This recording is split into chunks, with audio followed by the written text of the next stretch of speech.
I always thought betrayal would smell like cheap cologne and desperation. Turns out, it's more like Sauvignon Blanc and Chanel No. 5, served with a side of laughter that cuts deeper than any blade ever could. The kitchen of our Cambridge apartment buzzed with the familiar chaos of wine night. Meira had invited her usual crew: Sasha, the self-appointed queen bee with her perfectly sculpted eyebrows and razor-sharp tongue; Talia, whose gossip addiction rivaled her Instagram obsession; and Rhett, Sasha's boyfriend, who treated every conversation like a performance where he was the star. I'd been nursing the same beer for an hour, watching them tear our relationship apart like scavengers at a feast. The conversation had started innocently enough: wedding plans, guest lists, the usual pre-marriage chatter.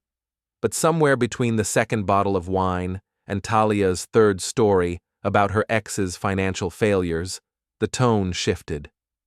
"Honestly, Meira, I don't know how you do it," Sasha said, swirling her wine glass with practiced elegance. "Living with someone who's so content with mediocrity." Meira's laugh tinkled like broken glass. "Oh, Colby's sweet. He just lacks ambition, you know? Some people are climbers, others are, well, they're comfortable being stepped on." I felt something cold settle in my chest. Not anger exactly, but a crystalline clarity that I hadn't experienced before. I set my beer down carefully, the condensation ring on the granite countertop perfectly round. "I mean, look at Arlen," Talia chimed in, and I caught the quick glance she shot toward Meira. "Now there's a man who knows what he wants and goes after it. His startup just got another round of funding, didn't it?" Arlen Bishop. I knew the name, Meira's client, supposedly. Trust fund kid turned tech entrepreneur, the kind of guy who wore expensive sneakers to board meetings and called it disrupting dress codes. I'd met him once at a networking event where he'd looked through me like I was furniture. "Arlen's different," Meira said, and there was something in her voice I'd never heard before, a warmth, an admiration that she'd never directed toward me. "He sees opportunities everywhere. He's not afraid to take risks." Rhett leaned back in his chair, gesturing with his wine glass. "That's the thing about successful people. They don't settle, they know their worth, and they demand it from the world." "Unlike some people," Sasha added with a pointed look in my direction, "who just accept whatever scraps life throws at them." I stood up slowly, every movement deliberate. The conversation paused, 4 pairs of eyes turning toward me with varying degrees of amusement and disdain. "You know what?" I said, my voice steady. "You're absolutely right. Some people do settle for scraps."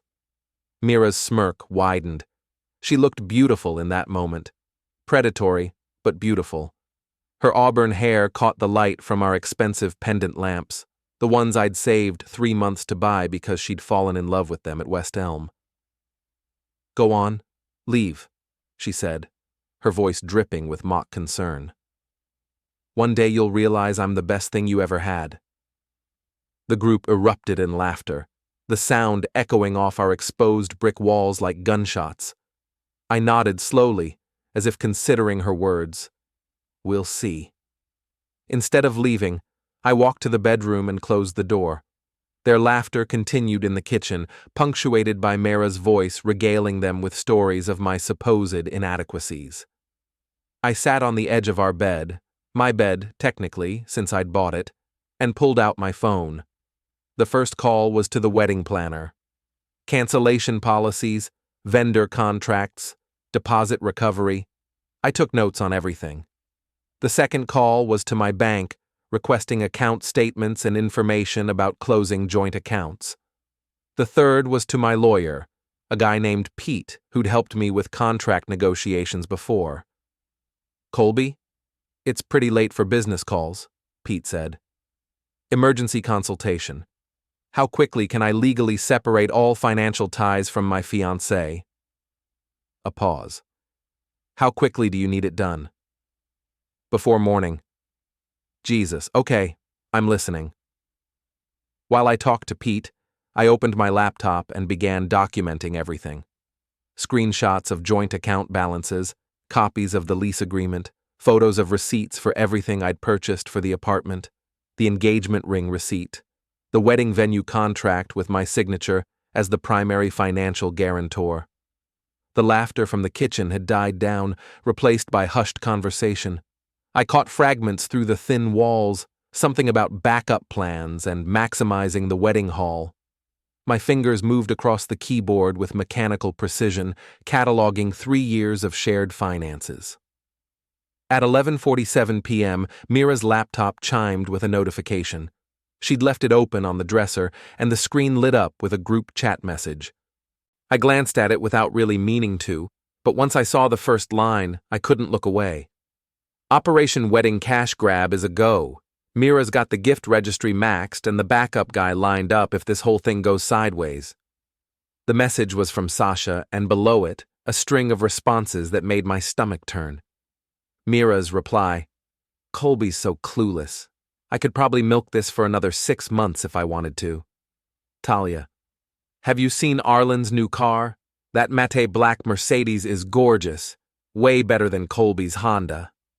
Meira: trust me, I've seen more than just his car. More laughter from the kitchen, but now it sounded different to my ears. Sharper, more calculated. I took photos of the chat with my phone, then continued scrolling. Months of messages, planning sessions, discussions of my usefulness as a financial stepping stone. One message from 2 weeks ago stopped me cold. Colby actually thinks I love him. It's almost sad, but his credit score is perfect and he's already agreed to co-sign for my business loan. Once that goes through, I can figure out my exit strategy. I closed the laptop gently and returned to my phone calls. Pete had already started the paperwork: emergency financial separation, asset protection, cancellation of joint obligations. My credit card company was surprisingly helpful at 1 a.m., immediately removing Meira as an authorized user and issuing me a new account number. The voices in the kitchen grew louder as the night wore on. I heard my name mentioned frequently, usually followed by laughter. Apparently, I was the evening's entertainment, the pathetic fiancé who didn't know his woman was already planning her upgrade. At 3:15 a.m., I heard the front door close as her friends finally left. Meira's heels clicked across the hardwood floor, pausing outside the bedroom door. "Colby, are you asleep?" I didn't answer. She tried the handle, but I'd locked it, something I'd never done before in our 3 years together. "Colby, come on. Don't be dramatic. We were just having fun." Still nothing. After a few minutes, I heard her settle onto the couch, probably assuming I was having some kind of emotional breakdown that would resolve itself by morning. She was wrong. By sunrise, I'd canceled the wedding venue, the caterer, the photographer, and the florist. The deposits were non-refundable, but the future payments, my future payments, were voided. I'd closed our joint checking account and transferred my portion to a new account at a different bank. The joint savings account followed. Our shared credit card was canceled, and I'd removed myself from the apartment lease after confirming that Meira's income alone wouldn't qualify her for renewal. The engagement ring, purchased with my money and legally my property until the marriage was finalized, went into a safety deposit box along with copies of all the documentation I'd gathered. At 7 a.m., I unlocked the bedroom door and walked to the kitchen. Meira was still asleep on the couch, her makeup smeared and her perfect hair a tangled mess. I made coffee quietly, then sat at the kitchen island with my laptop and phone, fielding calls from confused vendors and confirming cancellations. She woke up at 8:30, stretching and groaning about her neck. "God, this couch is awful. Why didn't you just unlock the door?" She padded to the coffee maker, still in last night's dress. "I need to shower and get ready. I'm meeting Arlen at 10 to discuss the new campaign strategy." I looked up from my laptop. "No, you're not." She paused, coffee mug halfway to her lips. "What? You're not meeting Arlen. You're not doing anything involving my money, my credit, or my apartment. You're moving out." The mug slipped from her fingers, shattering against the tile floor. Coffee splashed across her bare feet, and she jumped back with a yelp. "What are you talking about? Colby, if this is about last night, this is about everything." I closed the laptop and stood up. "The wedding's canceled. The joint accounts are closed. Your name is off the lease, effective immediately. You have until noon to pack your personal belongings." Her face went through a series of expressions: confusion, disbelief, anger, and finally, a kind of desperate calculation. "You can't do this. We're engaged. We have contracts, obligations." Had, past tense. I walked to the counter and picked up a manila folder. "These are copies of everything I filed last night. Cancellation notices, account closures, lease modifications. It's all legal and documented." She grabbed the folder, her hands shaking as she flipped through the pages. "This is insane. You're having some kind of breakdown. People don't just... You can't just what? Leave? Isn't that what you told me to do last night?" The color drained from her face. We were just talking. It didn't mean anything." I pulled out my phone and showed her the photos of the group chat. This meant something. She stared at the screen, her mouth opening and closing soundlessly. When she finally spoke, her voice was barely a whisper. "You went through my computer. You left it open. I saw one message and photographed the rest. 3 months of planning, Meira. 3 months of laughing about how stupid I was, how easy I was to manipulate, how you were just using me as a stepping stone to something better." Tears started flowing down her cheeks. Real tears, not the practiced ones she used when she wanted something. "Colby, please. I never meant for you to see that. It was just girl talk. You know how Sasha gets everyone worked up. Girl talk about your backup guy? About milking me for wedding gifts? About my credit score being your ticket to a business loan?" She reached for me, but I stepped back. The distance between us felt like a canyon. "I love you," she said, the words coming out in a rush. "I know it doesn't look like it, but I do. All that other stuff. It's just fantasy. It doesn't mean anything." "Your card was declined at dinner last night, wasn't it?" She nodded miserably. "That wasn't fantasy. That was me, removing you from my financial life while you were laughing about how clueless I was." I picked up my keys and wallet. "I'm going to work. When I come back at noon, I expect you to be gone. Leave the key on the counter." I walked toward the door, then paused. "Oh, and Meira? You were wrong about one thing. I'm not going to crawl back. I'm not going to realize you were the best thing I ever had. Because the best thing I ever had was the self-respect I'm getting back today." The door closed behind me with a soft click, cutting off the sound of her sobs. I stood in the hallway for a moment, waiting for the guilt or regret to hit me. It never came. The elevator descended 23 floors while I mentally cataloged everything that needed to happen next. My phone buzzed constantly. Wedding vendors calling for confirmation, Meira texting increasingly frantic messages, and one missed call from my mother, who somehow already knew something was wrong. I didn't answer any of them. Not yet. My Honda Civic sat in the parking garage like a faithful dog, reliable and unpretentious. Meira had always been embarrassed by it, especially after she started consulting for Arlen and his matte black Mercedes. Now it felt like freedom on 4 wheels.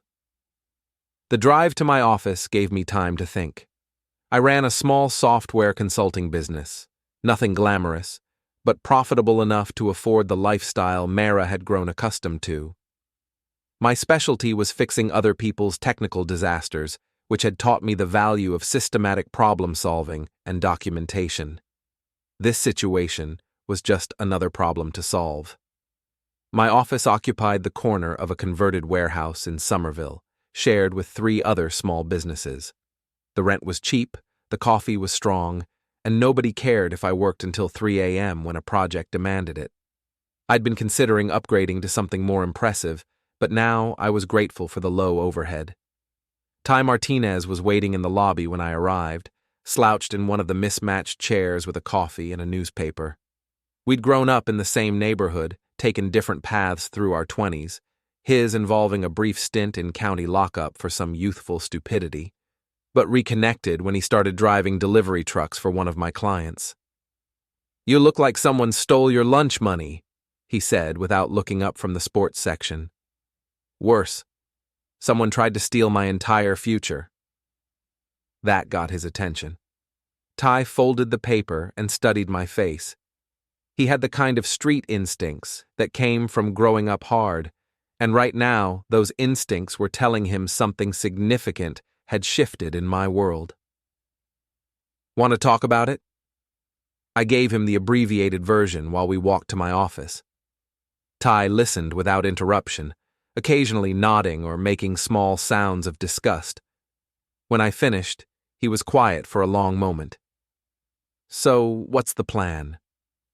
"First, I secure everything she might try to touch. Then I make sure she can't damage my business or reputation. After that," I shrugged, "we see what moves she makes. And if she tries to get nasty?" I powered up my computer and pulled up the photos of the group chat. She already got nasty, she just didn't know I was watching. The morning flew by in a blur of phone calls and paperwork. I contacted every client, vendor, and business partner to inform them of my change in relationship status and to update my emergency contact information. Professional but thorough, I wanted no surprises if Meira decided to play games with my livelihood. The most important call was to Dataflow Industries, a mid-sized company that had been courting me for months to handle their system migration. The contract was worth more than I usually made in 6 months, but I'd been hesitant to commit because it would require long hours and travel, things that Meira had made clear would interfere with wedding planning. "Colby, perfect timing," said Janet Morrison, Dataflow's CTO. "I was just about to call you. We need to move faster on this project. Are you available to start next week?"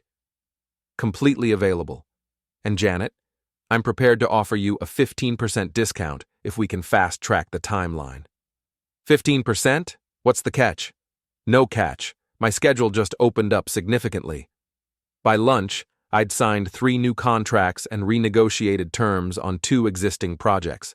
The income boost was substantial, enough to replace everything I'd been splitting with Meira and then some. My phone showed 17 missed calls from Meira and 43 text messages. I scrolled through them without opening the individual threads, watching the tone evolve from confusion to anger to desperation to threats. The threats were interesting. She was going to expose me to my clients as unstable and controlling. She was going to tell everyone I'd financially abused her. She was going to make sure I never worked in Boston again. I forwarded the screenshots to Pete, my lawyer, along with a brief note. "Potential defamation issues. Please advise on protective measures." His response came back within minutes. "Holy hell, Colby. This woman is either desperate or delusional. I'm drafting a cease and desist letter now. Do not engage with her directly." At 12:30, I drove back to the apartment. The key was on the counter as requested, but Meira was still there, sitting at the kitchen island with red eyes and a suitcase by the door. "I need more time," she said without looking up. "I don't have anywhere to go." "You have friends? You have family? You have Arlen?" She flinched at the name. "That's not... It's complicated." "It's really not." I walked past her to the bedroom and began checking drawers and closets. She'd taken her clothes and personal items, but left behind anything I'd purchased: jewelry, electronics, even the expensive skincare products she'd claimed were necessities. "Colby, please, can we just talk about this like adults?" I emerged from the bedroom with a small box, her spare phone chargers, a few books, some makeup items she'd missed. Adults don't plan to scam their partners out of wedding gifts. Adults don't use people for their credit scores. Adults don't laugh about manipulating someone they claim to love. She stood up, swaying slightly. "I made mistakes. I know that. But throwing away 3 years over some stupid messages... I'm not throwing away 3 years. I'm recovering from them." My phone rang. The caller ID showed Dataflow Industries. "I need to take this." "Colby, it's Janet. We've got a problem. Someone called our main line claiming to be your business partner, saying you were having personal issues that might affect the project timeline. They suggested we might want to reconsider working with you. I looked at Meira, who had gone very still. What exactly did this person say? They claimed you were going through a messy breakup and might not be emotionally stable enough to handle a major project. They also implied there might be some kind of financial irregularities in your business practices. Janet, I'm going to email you some documentation right now. Can you stay on the line for 5 minutes? Of course. I pulled up my laptop and quickly assembled a package: business licenses, client testimonials, financial statements, and the screenshots of Meira's group chat messages. I attached them to an email with a brief explanation of the situation. Check your email, I told Janet. A pause while she reviewed the documents. Jesus, Colby, someone really tried to sabotage you. This is... Wow, these messages are pretty damning. The person who called you is my ex-fiancée.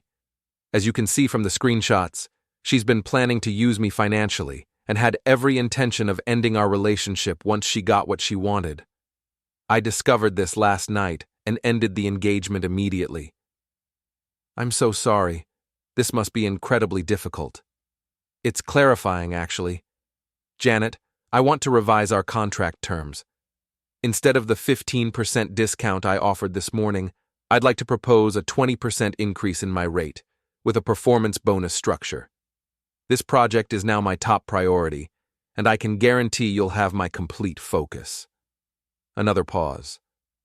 Given what I'm seeing here, I think that's more than fair. You're clearly dealing with someone who's trying to damage your reputation out of spite. We'll update the contract and send it over this afternoon. I hung up and looked at Meira, who was staring at me with something approaching horror. You called my client? I was trying to protect you. I thought if you lost that contract, you'd realize how much you need me. Protect me. I repeated the words slowly, tasting their absurdity. You tried to destroy my business relationship to protect me. I panicked, okay? I woke up this morning and my entire life was gone. Everything I thought was solid just disappeared. I wasn't thinking clearly. Your entire life was built on lies. What disappeared was the illusion that you could keep lying indefinitely. I walked to the door and held it open. You need to leave now. She picked up her suitcase, then paused in the doorway. This isn't over, Colby. I know things about you, about your business. I can make your life very difficult. You already tried. It backfired. What makes you think the next attempt will go better? She left without answering, her heels clicking down the hallway toward the elevator.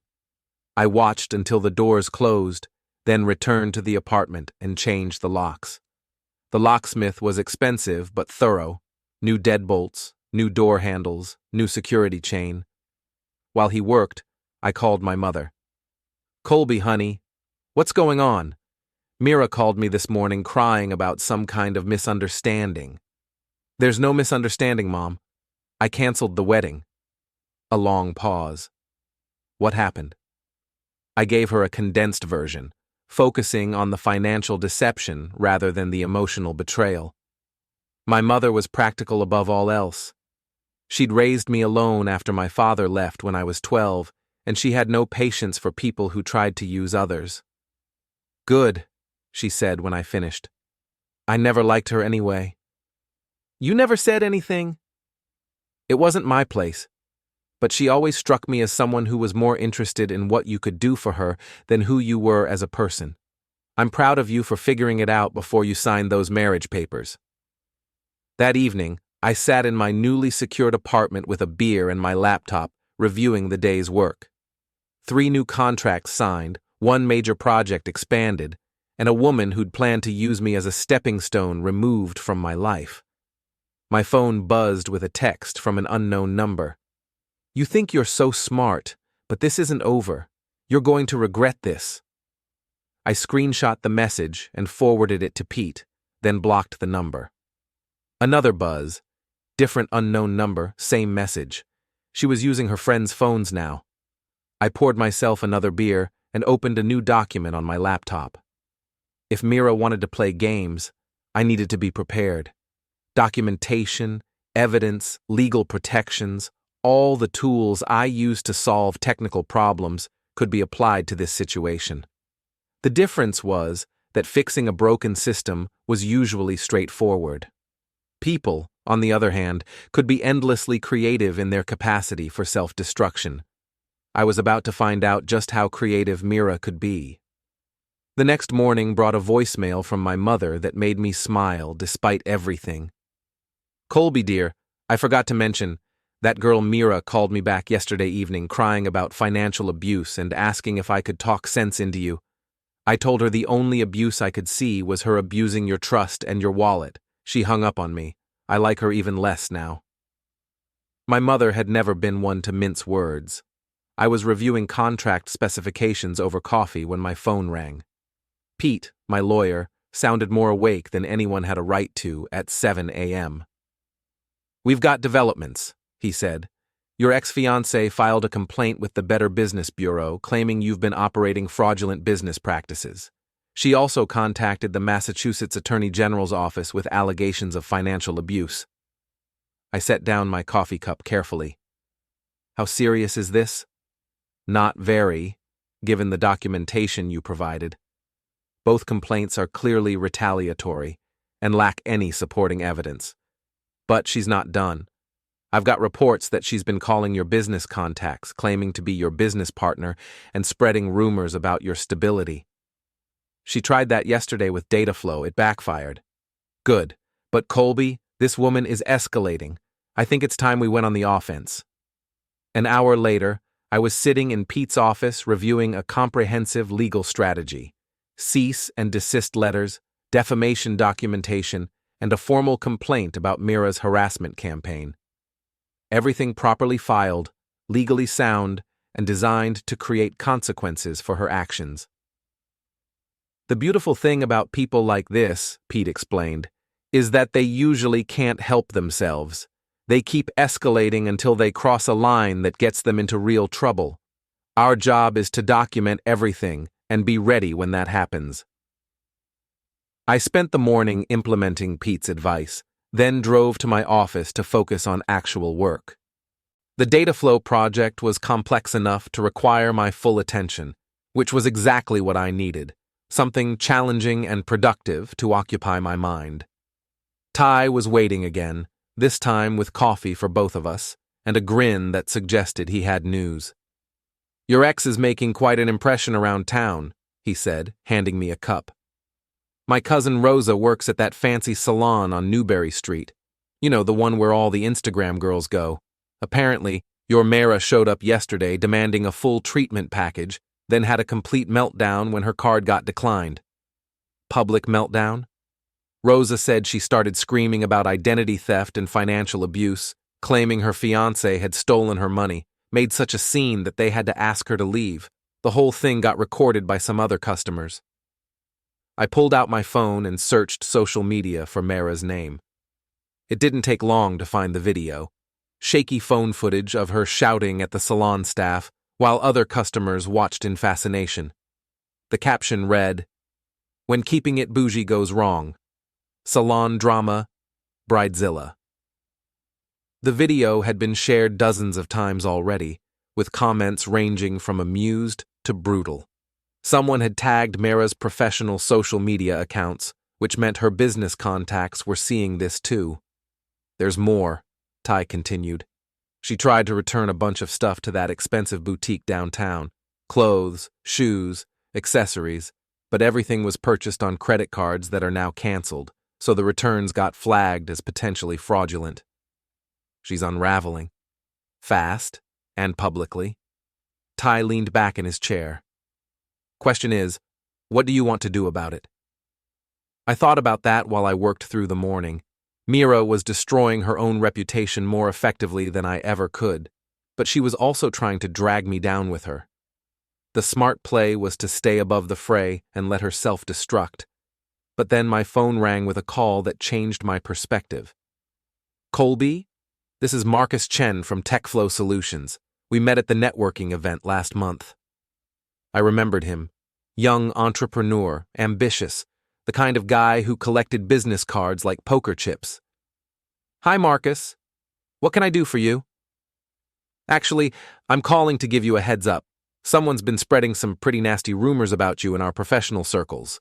Claims about financial irregularities, personal instability, that sort of thing. Let me guess. A woman claiming to be my business partner? You know about this? It's my ex-fiancée. She's having trouble accepting that our relationship is over. I can send you documentation if you're interested in the full story. That would be helpful. But Colby, you should know. She's not just making random calls. She's being strategic about it, targeting your competitors, potential clients, people in positions to influence your reputation. This isn't just emotional lashing out. This is calculated. After I hung up, I sat staring at my computer screen for several minutes. Meira wasn't just self-destructing. She was trying to take me with her, and she was smart enough to be methodical about it. Time to stop playing defense. I called Ty into my office and closed the door. How do you feel about doing some reconnaissance work? His grin was answer enough. Meira's been hanging out at that new rooftop bar downtown, Altitude. Very trendy, very expensive, exactly the kind of place she goes to be seen. I need to know who she's talking to, what she's planning, how coordinated this campaign against me really is. You want me to spy on your ex? I want you to be a guy having drinks at a popular bar who happens to overhear some interesting conversations. Ty's reconnaissance mission that evening was more successful than I'd hoped. He returned with photos, audio recordings, and a story that painted a clear picture of Meira's strategy. She's not working alone, he reported. Sasha and Talia are helping her coordinate the calls to your business contacts. They've got a whole system, dividing up lists, sharing talking points, even practicing their stories to make sure they sound consistent. He showed me his phone, where he'd recorded portions of their conversation from a nearby table. Meira's voice, slightly slurred from wine. The key is to sound concerned, not vindictive, like we're genuinely worried about his stability and want to protect people from making a mistake. Sasha, what about the financial abuse angle? Are we still pushing that? Only if they seem receptive. Some people don't buy it because I obviously lived well. But the mental health thing works better. Everyone's afraid of dealing with someone who might be unstable. Talia. Arlen says he can reach out to some of his contacts too. He knows people in the tech scene who might be willing to spread the word. My jaw tightened. So Arlen was involved too. The backup guy was helping to destroy my reputation while positioning himself as Meira's rescuer. There's more, Ty said. They're planning something bigger for this weekend. Some kind of public confrontation designed to make you look bad. I couldn't get all the details, but it involves the tech networking event at the convention center. The Tech Boston Mixer. I'd been planning to attend, partly for business, and partly to show that I wasn't hiding from the rumors. Now it sounded like walking into an ambush. Did you get any of this on video? Better. Ty pulled out a small device I didn't recognize. Audio recorder. Got about 2 hours of their planning session, including the part where Meira admits the whole financial abuse story is made up. I stared at the device. Ty, this is completely legal. Public place, no expectation of privacy, and they were talking loud enough for half the bar to hear. I checked with a lawyer friend before I went. You have a lawyer friend? I have all kinds of friends. The question is, what do we do with this? I spent the rest of the evening listening to the recordings and planning my response. Meira and her allies had made a crucial mistake. They'd gotten overconfident and sloppy. Their conspiracy was now documented. Their lies were on record, and their planned ambush was no longer a surprise. More importantly, they'd given me everything I needed to turn their own strategy against them. The next morning, I began making calls of my own. But instead of spreading rumors or making accusations, I was offering something much more valuable, the truth, backed by evidence. Janet, it's Colby. I wanted to give you an update on the situation we discussed. It turns out my ex-fiancée has been conducting a coordinated campaign to damage my reputation, involving several accomplices and a planned public confrontation. I've got audio recordings of them planning their strategy, including admissions that their allegations are fabricated. Are you serious? Completely. I'm sending you the relevant excerpts now. I wanted you to be aware in case anyone else contacts Dataflow with stories about me. This is incredible. She's actually planning to ambush you at a professional event? This Saturday at the Tech Boston Mixer, but since I know about it now, I'm thinking of turning the tables. How? I smiled, even though she couldn't see it. By giving them exactly what they want, a public confrontation, just not the kind they're expecting. By Friday afternoon, I'd contacted every business associate, client, and professional contact who might be at the mixer. I didn't spread gossip or make accusations. I simply shared the facts, supported by documentation and audio evidence. The response was overwhelmingly supportive, and several people offered to help if I needed it. Pete reviewed my plan and gave it his legal blessing. It's risky, he admitted, but if you pull it off, it'll end this campaign permanently. Just remember, stay calm, stick to the facts, and let them hang themselves with their own words. Saturday evening, I arrived at the convention center early and positioned myself strategically near the main networking area. Ty was there too, along with several of my clients and business contacts who'd volunteered to witness whatever was about to happen. At 8:30, Meira arrived with her entourage, Sasha, Talia, and Arlen, all dressed like they were attending a red carpet event rather than a professional mixer.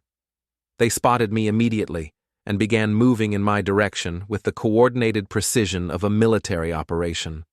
Colby! Meira's voice carried across the room, drawing attention from nearby conversations. I'm so glad you're here. We need to talk. She approached with tears already forming in her eyes, a masterful performance of the concerned ex-fiancée worried about her former partner's well-being. I've been so worried about you, she continued, her voice pitched perfectly for the growing audience. The way you've been acting lately, the things you've been saying to people. I think you need help. Sasha stepped up beside her. We're all concerned, Colby. This isn't like you. I pulled out my phone and opened the audio recording app. You're absolutely right, Meira. This isn't like me. The old me would have let you get away with it. Get away with what? She looked genuinely confused, as if she'd forgotten that her planning session had been recorded. The coordinated campaign to destroy my reputation, the fabricated stories about financial abuse and mental instability, the systematic calls to my business contacts designed to cost me clients. Her face went pale, but she recovered quickly. I don't know what you're talking about. I've been trying to protect people from what? From the truth? I raised my voice slightly, ensuring everyone in the vicinity could hear. Should I play the recording of you admitting the financial abuse story is made up? Or the part where you and your friends practice your lies to make sure they sound consistent? The crowd around us had grown larger, drawn by the drama. I recognized several faces, potential clients, competitors, industry colleagues. Exactly the audience Meira had wanted for her planned ambush. You recorded us? Sasha's voice cracked with indignation. I recorded you planning to destroy my reputation with fabricated stories, in a public place where you were speaking loud enough for half the bar to hear. I looked directly at Meira. Did you really think there wouldn't be consequences? Arlen stepped forward, trying to salvage the situation. Look, everyone's emotions are running high here. Maybe we should take this somewhere private. Private? I laughed. Like the private group chat where you all plan to scam wedding gifts from our friends and family? Like the private conversations where Meira admitted she was just using me for my credit score? I pulled out my phone and began reading from the screenshots. Quote, Colby's so clueless. I could probably milk this for another 6 months if I wanted to. End quote. The crowd was completely silent now, hanging on every word. Meira looked around desperately, realizing that her planned ambush had become her public execution. "That's taken out of context," she stammered. "You don't understand? Then let's provide some context." I opened the audio file and hit play. Meira's voice filled the space. "The key is to sound concerned, not vindictive, like we're genuinely worried about his stability and want to protect people from making a mistake." The crowd shifted uncomfortably. Several people pulled out their phones, presumably to record what was happening. "Stop," Meira whispered. "Please, just stop." But I was just getting started. I played the excerpt where she admitted fabricating the financial abuse allegations, the part where they divided up my professional contacts to spread rumors, and finally, the segment where Arlen offered to help destroy my reputation. When the audio ended, the silence was deafening. "So," I said, addressing the crowd as much as Meira, "to summarize, my ex-fiancée and her friends planned to scam our wedding guests, use me for financial gain, and when I discovered their scheme, they launched a coordinated campaign to destroy my professional reputation with fabricated allegations." I turned back to Meira, who was now openly crying, real tears this time, not the practiced ones. "You wanted a public confrontation, Meira. You wanted to humiliate me in front of my peers and destroy my reputation. Congratulations, you got exactly what you wanted, just not the way you planned it." The crowd began to disperse, but not before several people approached me with business cards and expressions of support. One woman, a startup founder I'd been hoping to work with, shook my head and said, "That was the most professional handling of a personal attack I've ever witnessed. Call me Monday. I've got a project that's perfect for you." Meira and her friends retreated toward the exit, their grand plan in ruins. But as they reached the door, Meira turned back one final time. "This isn't over," she called out, her voice carrying across the room. I smiled and raised my phone. "Actually, it is, but please keep talking. I'm still recording." She left without another word, followed by her increasingly uncomfortable accomplices. Ty appeared at my elbow with 2 beers. "Well, that was entertaining. Think she learned her lesson?" I accepted the beer and took a long drink. People like Meira don't learn lessons. They just find new ways to blame everyone else for their problems. So what's next? I looked around the room at the networking event continuing around us, at the business cards in my pocket, at the opportunities that Meira's attempted sabotage had actually created. Next, we see how creative she can get with her revenge fantasies, because I'm just getting started. The weekend after the Tech Boston confrontation brought an unexpected quiet. No angry calls, no threatening texts, no mysterious complaints filed with regulatory agencies. It was the kind of silence that made me more nervous than Meira's previous escalations. "She's planning something," I told Ty over coffee Monday morning. "This isn't her giving up. This is her regrouping. Maybe she finally realized she was in over her head." I shook my head. "You didn't see her face when she left Saturday night. That wasn't defeat, that was calculation." I was right to be suspicious. The first sign came Tuesday morning when I arrived at my office to find a formal notice taped to my door, a complaint filed with the city's business licensing department alleging that I was operating without proper permits and engaging in fraudulent billing practices. Pete's response was swift and decisive. "This is harassment, plain and simple. We're filing for a restraining order and adding this to our defamation case. But Colby, she's not going to stop until she faces real consequences." "What kind of consequences?" "The kind that cost her something she actually cares about." That afternoon, I got a call from Marcus Chen, the entrepreneur who'd warned me about Meira's rumor campaign. "Colby, I've got some interesting news. You know that startup accelerator program downtown, Innovate Boss? Your ex applied for their next cohort, and they've been doing background checks on all the candidates. And? Let's just say your documentation of her activities has been very educational for their screening committee. Apparently, ethical behavior is a key criterion for acceptance." I felt a smile tugging at my lips. That's unfortunate for her. It gets better. She listed Arlen Bishop as a reference and business mentor. But Arlen's company has been having some financial difficulties lately. Something about investors pulling out after some questionable social media activity. The pieces were starting to connect. Meira's grand plan to upgrade from me to Arlen was falling apart just as spectacularly as her attempt to destroy my reputation. But I wasn't content to let karma handle everything. If Meira wanted to play games with people's livelihoods, she needed to understand that actions have consequences. I spent the next few days conducting my own research. Meira's social media presence, her business connections, her client relationships, all of it was surprisingly fragile when examined closely. Her entire professional identity was built on perception and networking rather than actual results. The breakthrough came when Ty's cousin Rosa called with an update from the salon world. You remember that video of your ex having a meltdown when her card got declined?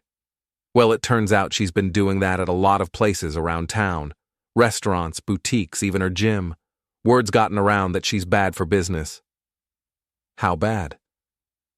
Bad enough that several places have started requiring cash up front when she tries to book services. And get this, she's been telling people that her business partner stole her money and left her financially stranded. Business partner? That's what she's calling you now. Apparently, the fiancé story wasn't getting her enough sympathy, so she upgraded your relationship to make the betrayal sound worse. I had to admire the creativity, even as it infuriated me. Meira was rewriting history to cast herself as the victim of a business partnership gone wrong, rather than a romantic relationship that ended due to her deception. The problem with lies, though, is that they require constant maintenance. And Meira was about to discover that her version of events wouldn't hold up under scrutiny. I began reaching out to her professional network, not to spread gossip, but to clarify the actual nature of our relationship and provide documentation of her attempts to sabotage my business. The response was eye-opening. "I'm so glad you called," said Jennifer Walsh, a marketing consultant who'd worked with Meira on several campaigns. She's been telling people that you two were business partners and that you stole client lists and proprietary information when you left. I was starting to wonder if I should be concerned about working with her. We were never business partners. We were engaged until I discovered she was planning to use me financially and had been cheating on me with one of her clients. Oh my God. She told me you were the one having an affair, and that's why she had to freeze the business accounts to protect herself. I sent Jennifer the screenshots and audio recordings, just as I'd done with dozens of other people over the past week. Each conversation revealed another layer of Meira's deception, another fabricated story designed to reframe her as the victim. But the most interesting call came from someone I'd never met, a woman named Dr. Sarah Kim, who ran a consulting firm specializing in social media crisis management. "Mr. Hale, I hope you don't mind me reaching out directly. Meira Castellano contacted my firm last week, asking for help managing what she called a defamation campaign being waged against her by a former business partner." "What did you tell her?" "I told her I'd need to review all the relevant materials before taking on her case. She sent me screenshots of text messages, social media posts, and what she claimed were recordings of threatening phone calls. And it was immediately obvious that most of the materials had been fabricated or taken out of context. The metadata on the screenshots showed they'd been edited, and the audio recordings contained obvious splices. When I pointed this out, she became hostile and accused me of being part of the conspiracy against her. I leaned back in my chair, impressed despite myself. She tried to hire a crisis management firm to help her fabricate evidence of harassment. Essentially, yes. But here's the thing. She also provided me with what she claimed were examples of the false allegations you were spreading about her. Except those turned out to be completely accurate, supported by documentation that she inadvertently included in her materials. You mean she proved my case while trying to disprove it? Exactly. Mr. Hale, I've been in this business for 15 years, and I've never seen someone self-sabotage this thoroughly. She's not just burning bridges, She's napalming the entire landscape. That evening, I met Ty at our usual bar to discuss strategy. The place was crowded with the after-work crowd, providing perfect cover for our conversation. "So, what's the endgame here?" Ty asked.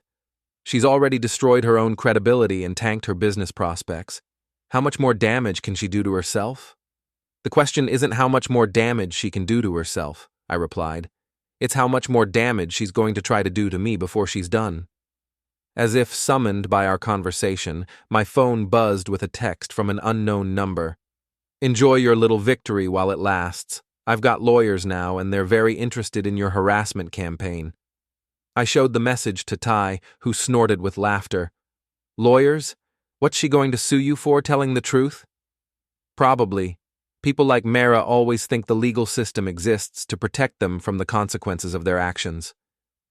But the mention of lawyers concerned me enough to call Pete that evening. "She's bluffing," he said after I read him the text. "I've been monitoring the court filings, and there's nothing from her or anyone representing her. Besides, what's she going to claim? That you defamed her by playing recordings of her actual words? What if she's not bluffing? Then we countersue for harassment, defamation, and intentional interference with business relationships. Colby, you've got a paper trail that would make a prosecutor weep with joy. If she wants to escalate this to court, she's going to lose badly." The next morning brought vindication in an unexpected form. I was reviewing project specifications when my phone rang with a call from someone I'd been hoping to hear from. "Colby, this is Amanda Rodriguez from TechCrunch. I'm working on a story about reputation management in the digital age, and your situation has come to my attention as a case study in how false allegations can backfire when the target is prepared. I'm not sure I'm comfortable being a case study. I understand your hesitation. But here's the thing. Your ex-fiancée has been shopping her story to several media outlets, claiming she's the victim of a sophisticated harassment campaign. She's provided what she claims is evidence of your misconduct." My stomach dropped. "What kind of evidence?" "Fabricated screenshots, edited audio files, and testimonials from people who, when we contacted them, had never heard of either of you. It's amateur hour stuff, but she's persistent. The problem is, some outlets might run with her story without doing proper fact-checking. So you're giving me a chance to respond." "I'm giving you a chance to provide the real evidence before someone else publishes the fake version. Because frankly, your documentation is far more compelling than her fabrications." I spent the next 2 hours on the phone with Amanda, walking through the timeline of events and providing supporting documentation for every claim. She was thorough, professional, and clearly experienced in separating truth from fiction. "This is going to be a fascinating article," she said when we finished. "Your ex-fiancée has essentially created a masterclass in how not to manage a personal crisis. Every move she's made has backfired spectacularly." "When will it be published?" "Next week. I'll send you a draft for fact-checking before it goes live." That afternoon, Meira's harassment campaign reached a new level of desperation. She'd created fake social media accounts to post negative reviews of my business, filed complaints with professional organizations I didn't belong to, and somehow gotten my phone number added to several spam call lists. But the most revealing incident came when she tried to sabotage my relationship with Dataflow Industries by impersonating a government regulator. Janet Morrison called me in a state of confusion. "Colby, I just got the strangest call from someone claiming to be from the Massachusetts Attorney General's office.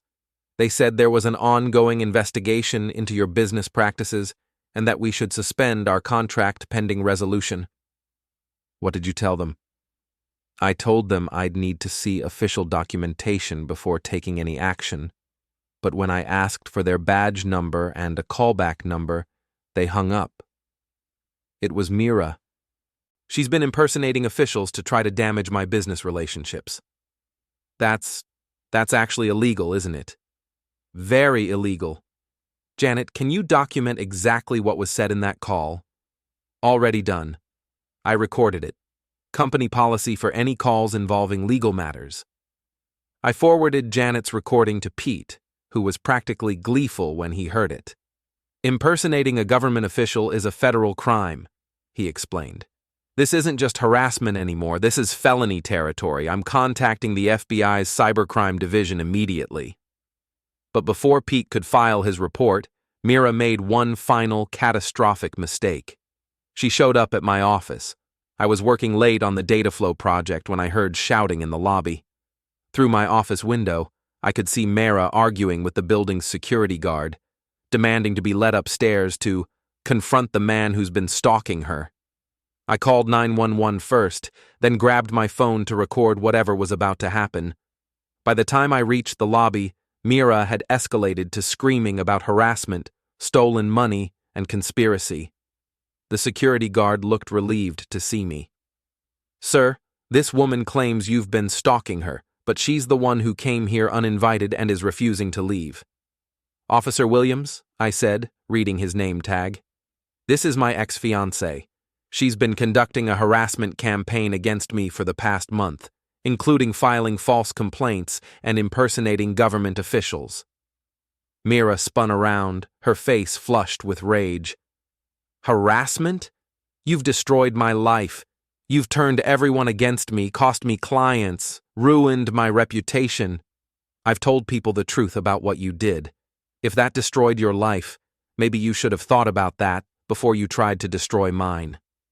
The police arrived within minutes, 2 officers who took statements from everyone present and reviewed the security footage of Meira's arrival. Her story kept changing as they questioned her, and when they asked for identification, she couldn't provide a consistent address. "Ma'am," one of the officers said patiently, "you're going to need to leave this property immediately. If you return without permission, you'll be arrested for trespassing." "This isn't over," Meira hissed as they escorted her toward the exit. "I'll make sure everyone knows what kind of person you really are."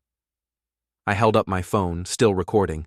"Please, keep talking. The FBI is going to love this." She went very still. "The FBI? Impersonating federal officials is a serious crime, Meira. So is filing false police reports, fraudulent complaints with government agencies, and harassment. You've been busy." For the first time since this whole ordeal began, I saw genuine fear in her eyes. Not anger, not calculation, not wounded pride, actual fear of consequences.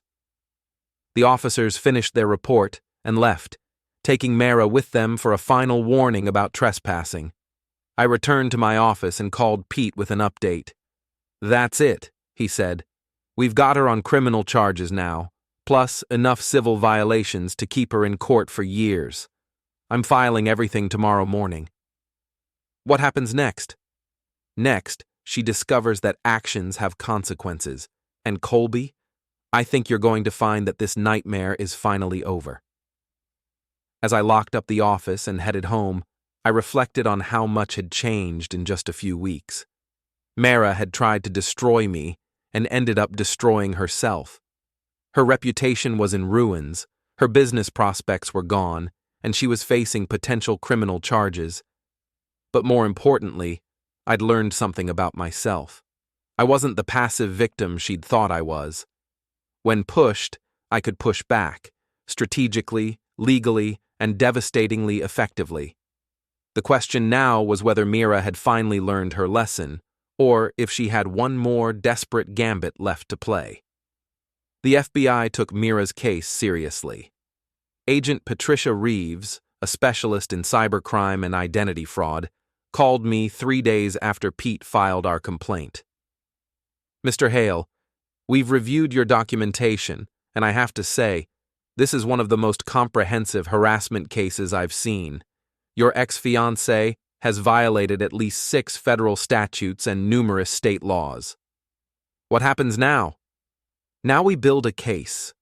But I should warn you, people like Ms. Castellano often escalate when they realize they're facing serious legal consequences. You should be prepared for her to make one final desperate attempt to turn this situation around." Agent Reeves was right to be concerned. The next morning, I woke up to find my car vandalized. Not with typical graffiti or damage, but with something far more creative and disturbing. Someone had covered my Honda with hundreds of photos, printouts of every social media post I'd made over the past 3 years, screenshots of text conversations with friends, even pictures of me taken without my knowledge at various locations around the city. The photos were held in place with industrial adhesive, creating a bizarre collage that would require professional removal. Attached to the windshield was a note. "Now everyone can see who you really are." I called the police immediately, then Pete, then Agent Reeves. Within an hour, my parking garage was crawling with investigators documenting what was clearly a calculated act of intimidation. This required significant planning, Agent Reeves observed, photographing the car from multiple angles. She would have needed access to your social media history, your location patterns, and considerable time to print and arrange all these materials. How did she get photos of me that I never posted online? That's what we're going to find out. This level of surveillance suggests she's been stalking you for much longer than we initially realized. While the investigators worked, I called Ty to give him an update. His response was immediate and predictable. "That's it. This woman has lost her mind completely. What do you want me to do?" "Nothing illegal," I said firmly. "But if you happen to know anyone who specializes in information gathering, now might be a good time to make some calls." Ty's network of contacts was more extensive than I'd realized. By afternoon, he'd assembled a dossier on Meira's activities over the past month that was frankly impressive in its thoroughness.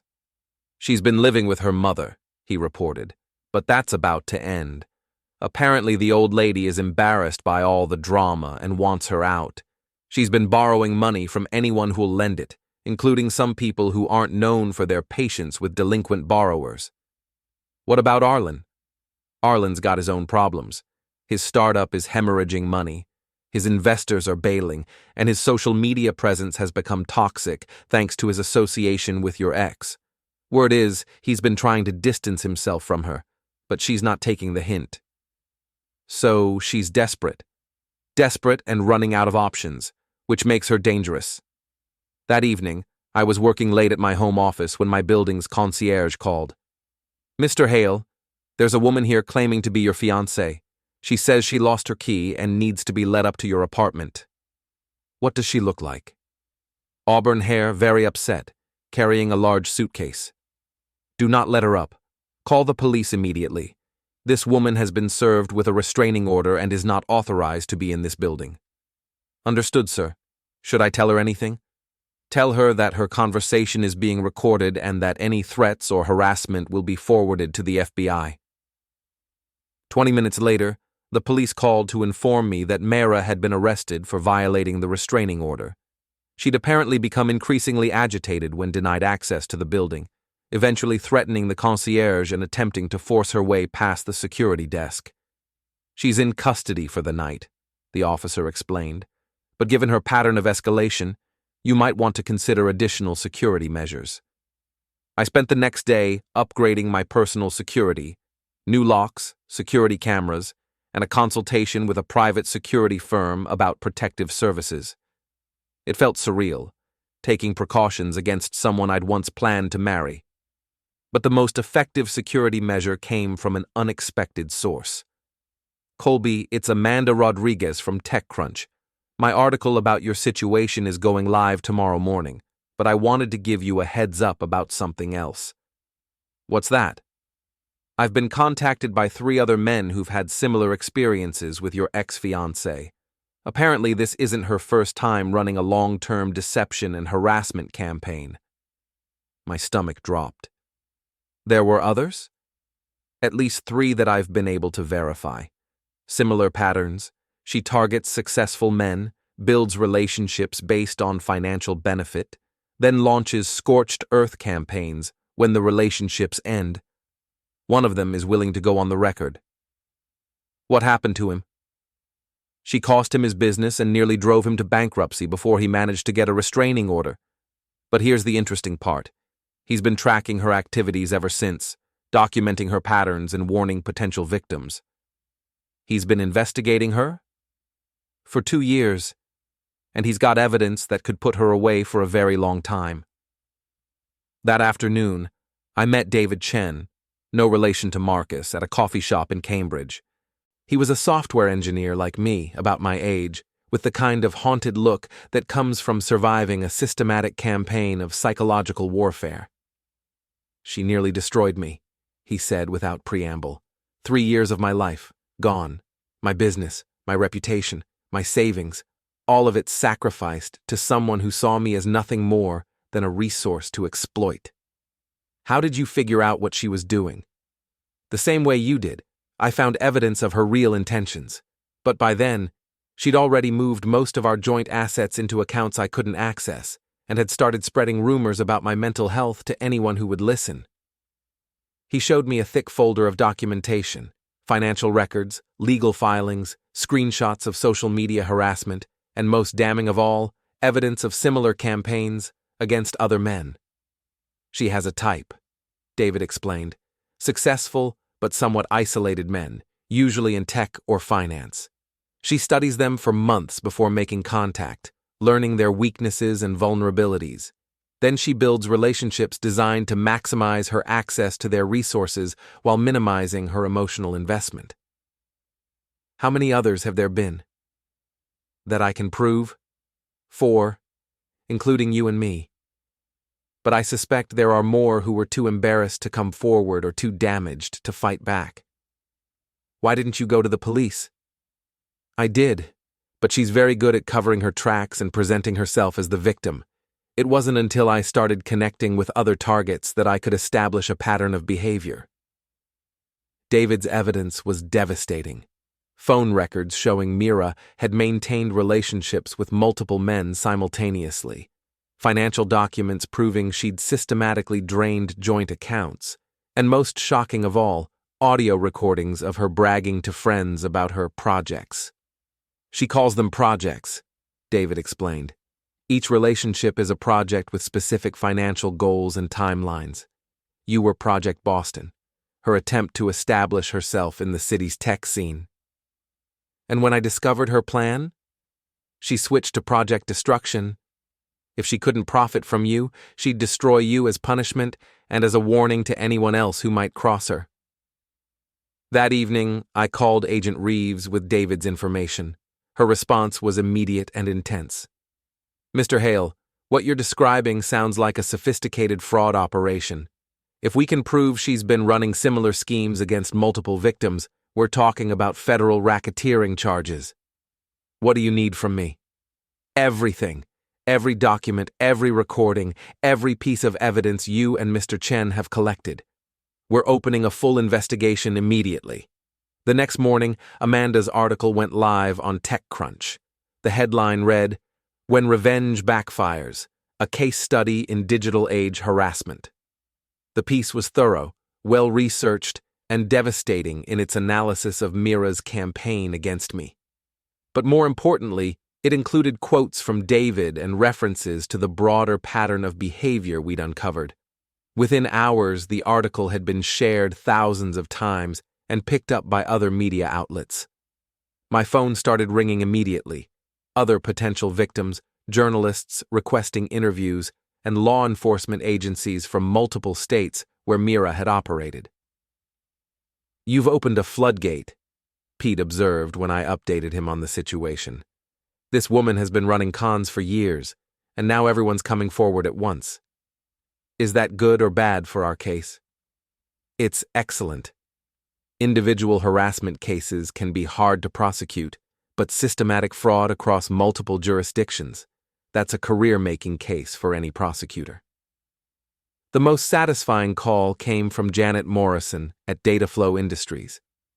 "Colby, I just read the TechCrunch article. I had no idea what you were dealing with. How are you holding up?" "Better now that the truth is out there." "Well, I've got some good news that might help even more. Our board met this morning and voted to expand your contract significantly. We're also recommending you to 3 other companies in our network." "That's incredibly generous." "It's good business. You've handled an impossible situation with professionalism and integrity. Those are exactly the qualities we want in our partners."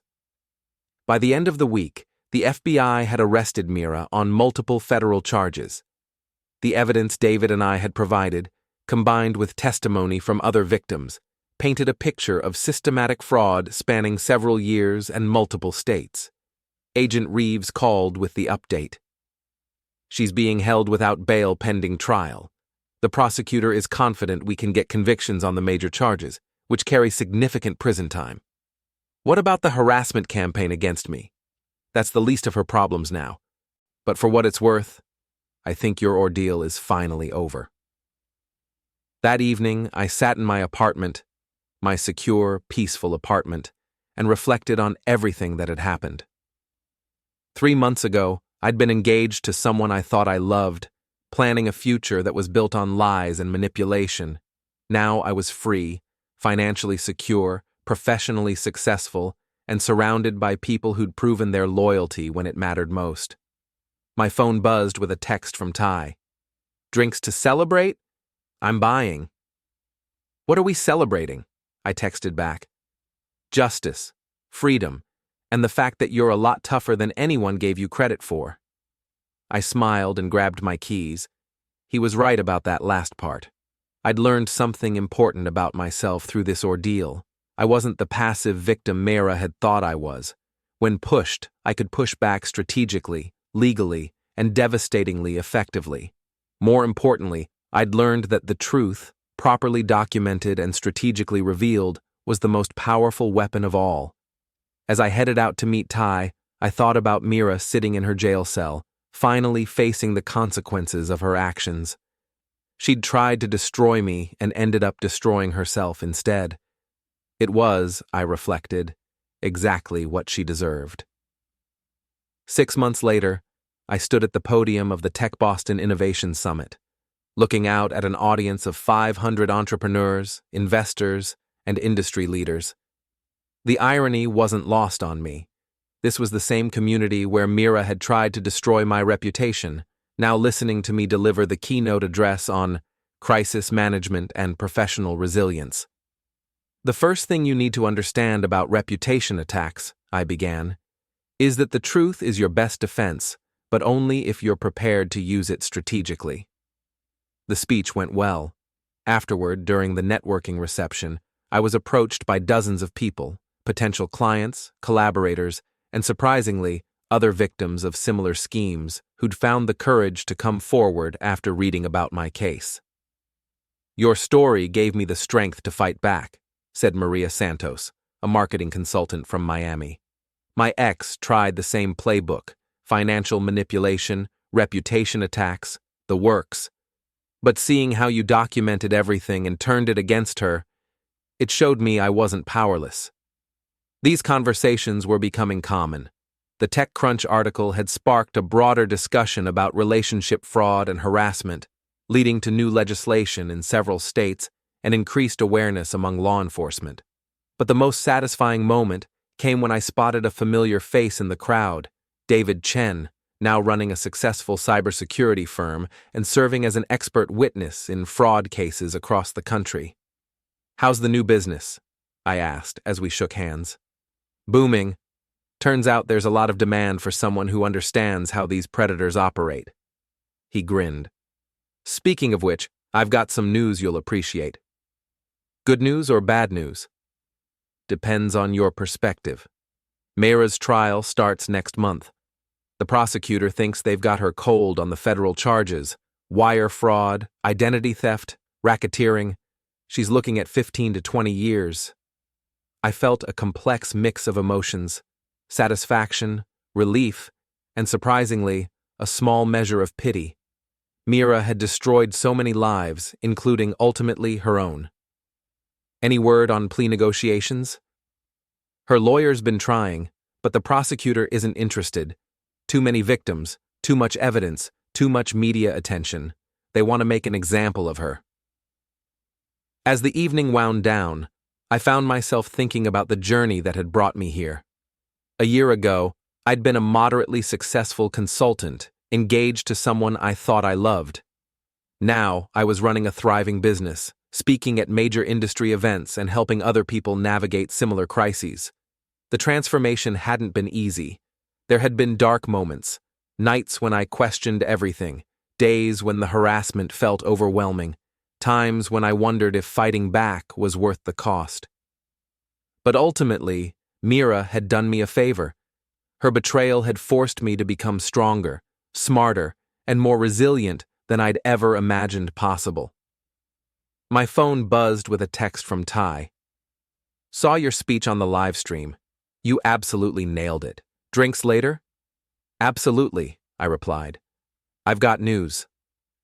The news was Dataflow Industries' offer to acquire my consulting firm for a sum that would set me up for life.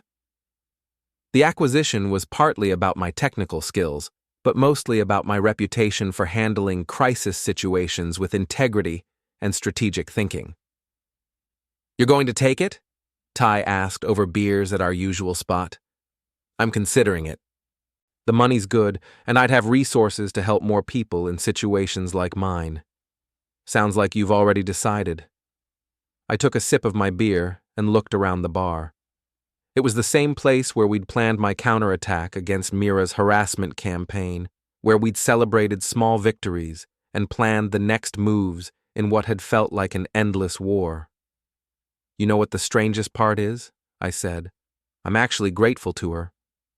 Ty nearly choked on his drink. "Grateful? The woman tried to destroy your life." "She tried, but she failed, and in failing, she showed me what I was really capable of.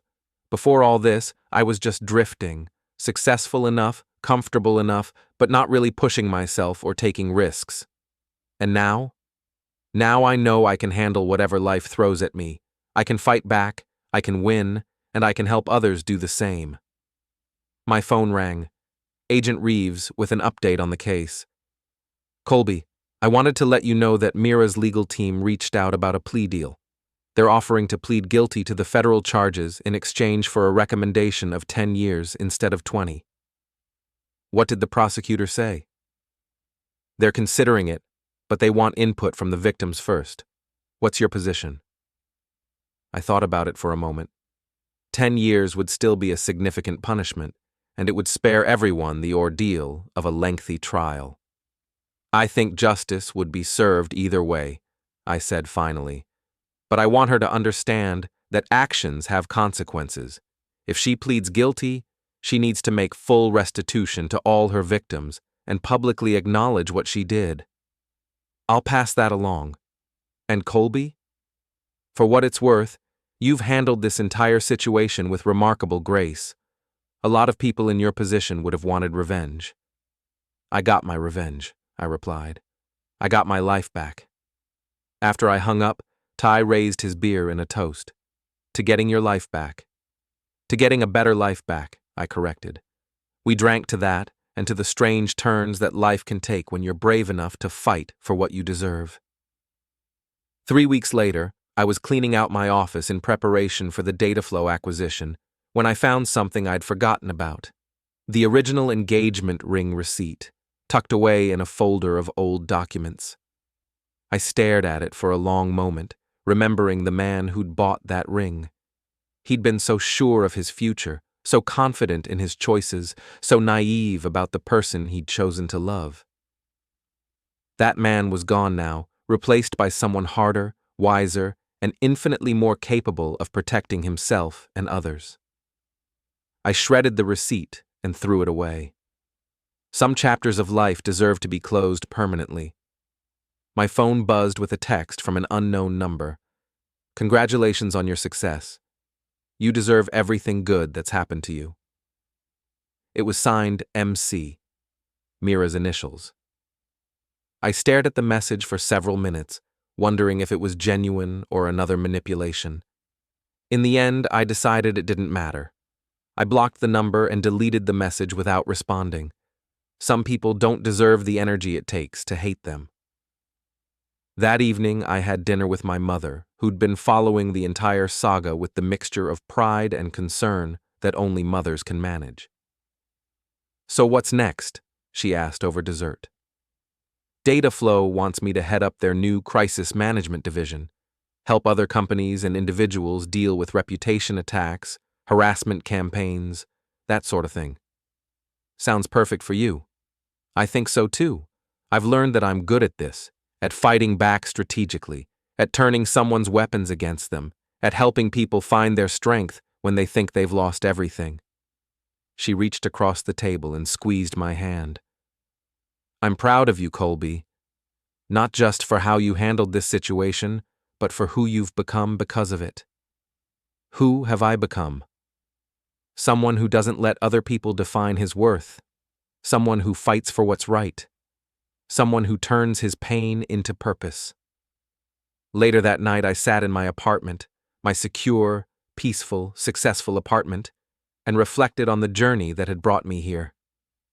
A year ago, Meira had stood in my kitchen with her friends, laughing at my supposed weakness, telling me to go ahead and leave because I'd never find anyone better.